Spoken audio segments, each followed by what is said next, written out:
Hi Mark, I am Kiwi. My number is 31. The title is Why Thinking You Are Ugly is Bad for You. The speaker is Meaghan Ramsey. This is my niece, Stella. She is just turned 1 and start to work, and she's working in that really cold way that 1-year-olds do, a kind of teetering. My body's moving too fast for my legs kind of way. It is absolutely gorgeous, and one of her favorite things to do at the moment is to stare at herself in the mirror.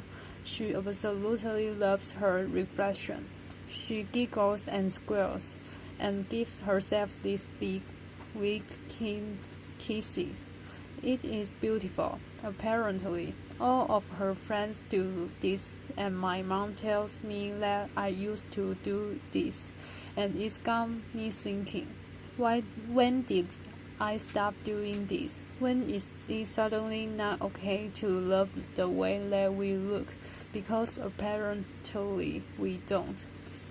10,000 people every month Google, am I ugly? This is Faye. Faye is 13 and she lives in Denver. And like any teenager, she just wants to be liked and to fit in. It's Sunday night. She's getting ready for the week ahead at school, and she's slightly jet in, and she's a bit confused because despite her mom telling her all the time that she's beautiful, every day at school, someone tells her that she's ugly because of the difference between what her mom tells her and what her friends at school or her peers at school are telling her. She doesn't know who to believe, so she takes a video of herself, she posts it to YouTube, and she asks people to please leave a comment. Am I pretty or am I ugly? Well, so far, Faye has received over 1,300 comments. Some of them are so nasty then they don't bear thinking about. This is an average, healthy-looking teenage girl receiving this feedback at one of the most emotionally vulnerable times in her life. Thousands of people are posting videos like this, mostly teenage girls reaching out in this way, but what's leading them to do this? Well, today's teenagers are really alone. They're under pressure to be online and available at all times, talking, messaging, linking, commenting, sharing, posting. It never ends. Never before have we been so connected, so continuously, so instantaneously, so young. And as one mom told me, it's like there's a party in their bedroom every night. There's simple no privacy, and the social pressures that go along with that are relentless.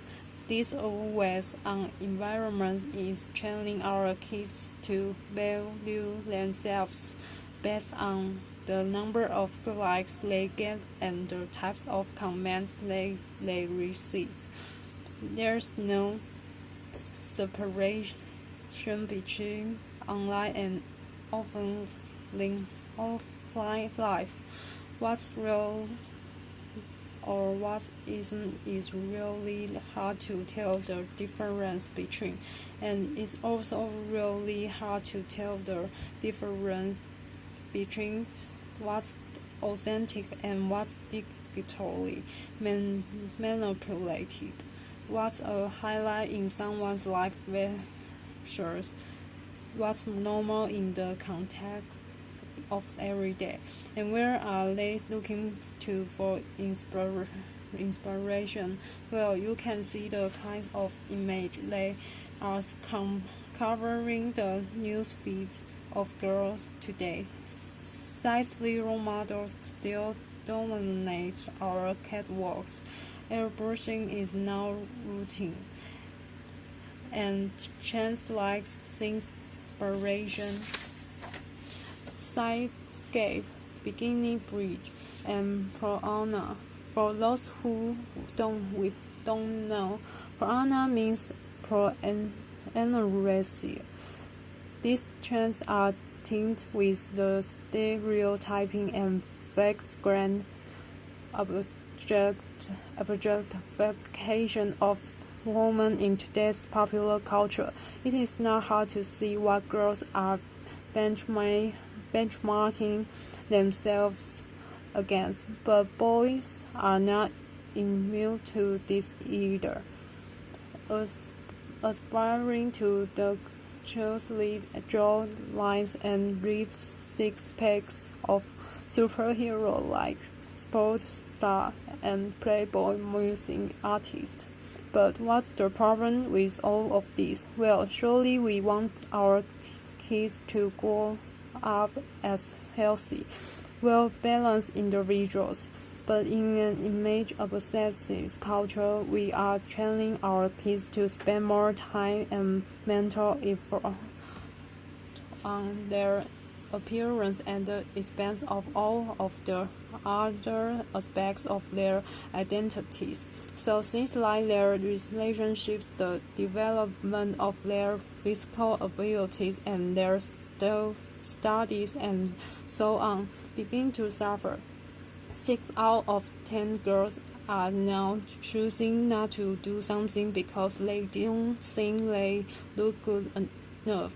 These are not trivial activities. These are fundamental activities to their development as humans and contributors to society and to the workforce. 31%, nearly 1 in 3 teenagers are withdrawing from classroom debate. They are fully to engage in classroom debate because they don't want to draw attention to the way they look. 1 in 5 are not showing up to class and all on that when they don't feel good about it. And when it comes to exams, if you don't think you look good enough, especially if you don't think you are seen enough, you will score a lower grade point average than your peers who are not concerned with this. And this is consistent across Finland, the US, and China, and is true regardless of how much you actually weigh. So to be super clear, we're talking about the way you think you look, not how you actually look. Low body confidence is undermining academic achievement, but it also damages health. Teenagers with low body confidence do less physical activity, eat less fruits and vegetables, partake in more unhealthy weight control practice that can lead to eating disorders. They have lower self-esteem. They are more easily influenced by people around them, and they're at greater risk of depression. And we think it's for all of these reasons they take more risk with things like alcohol and drug use, crash dieting, cosmetic surgery, unprotected earlier sex, and self-harm.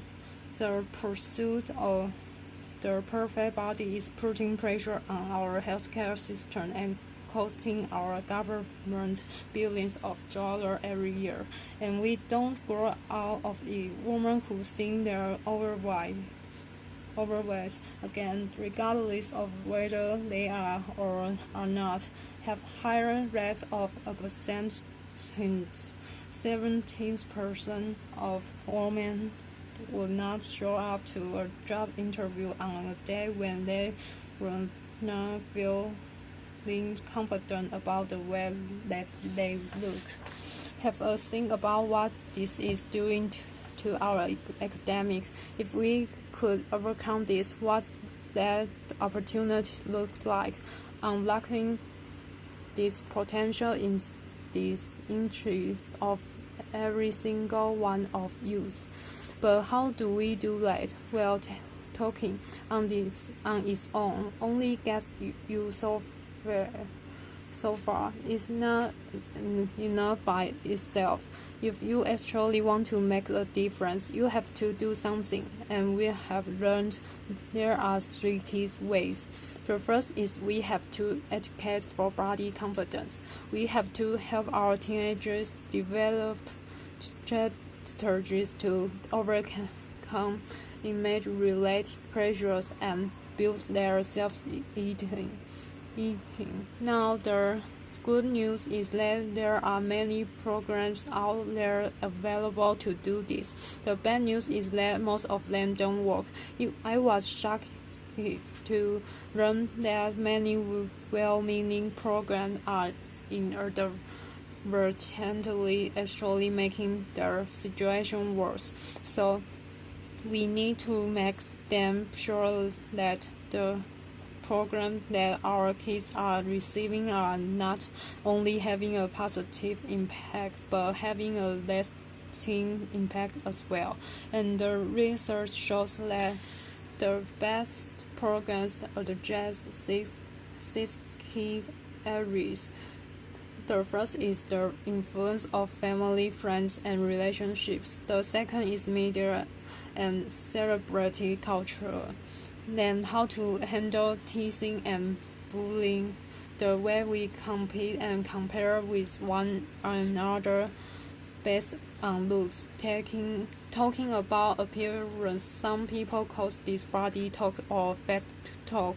And finally, the foundations of respecting and looking after yourself. These 6 things are crucial starting points for anyone serious about delivering body confidence education that works. And education is critical, but tackling this problem is going to require each and every one of us to step up and be better role models for the women and girls in our own lives. Only challenging the status quo of how women are seen and talked about in our own circles. It is not okay that we judge the contribution of our politicians by their haircuts or the size of their breasts, or to infer that the determination of the success of an Olympian is due to her not being a looker. We need to stop judging people by what they do, not what they look like. We can all start by taking responsibility for the types of pictures and comments that we post on our own social networks. We can compliment people based on their effort and their actions and not on their appearance.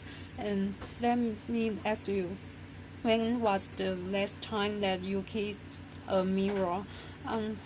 Ultimately, we need to work together as communities, as governments, and as business to really change this culture of ours, so that our kids grow up valuing their whole selves, valuing individuality, diversity, inclusion. We need to put the people that are making a real difference on our pedestal, making a difference in the real world, giving them the airtime, because only then will we create a different world, a world where our kids are free to become the best versions of themselves, where the way they think, they look never holds them back from being who they are or achieving what they want in life. Think about what this might mean for someone in your life who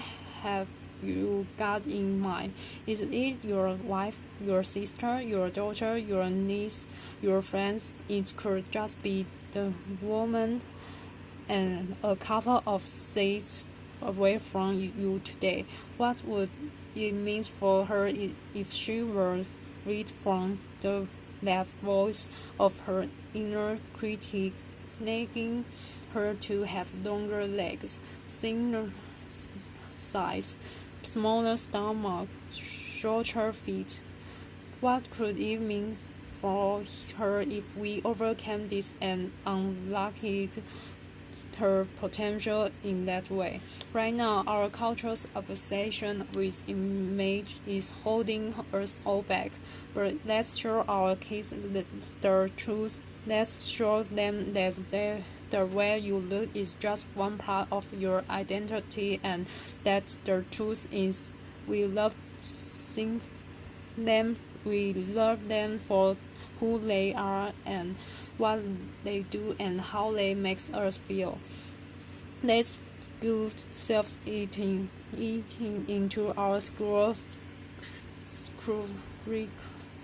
Let's each and every one of us change the way we talk and compare ourselves to other people, and let's work together as communities, from grassroots to governments.